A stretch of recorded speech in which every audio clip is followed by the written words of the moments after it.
புதுசா நாங்க புதுசா கட்டிக்கிட்ட ஜோடி தானுங்க. நல்ல பாட்டு பாடிக்கும் வாரம் பாடி தானுங்க.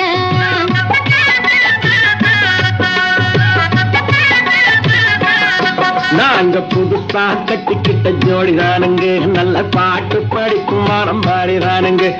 புதுசா கட்டிக்கிட்ட ஜோடி தானுங்க. நல்ல பாட்டு பாடிக்கும் வாரம் பாடி தானுங்க. டமுக்கடி பண்டியாளோ டமுக்கடி பங்காயாளோ டமுக்கடி பண்டியாளோ டமுக்கடி பங்காயாளோ. ஏ சிங்கி ஏ சிங்கா ஏ சிங்கி ஏ சிங்கா. கண்ணாலே ரகசியம் பேசிக்கிட்டோம். நாங்க 2 பேரும் காதல் வலை வீசிப்பிட்டோம். சிக்கனமா கண்ணாலும் மூடிக்கிட்டோம். அதை சீர்திருத்த முறையில நடத்தி புட்டோம். பெத்தாலும் 1 2 பெத்து போடுவோம். அதுக்கு ஒத்துமையா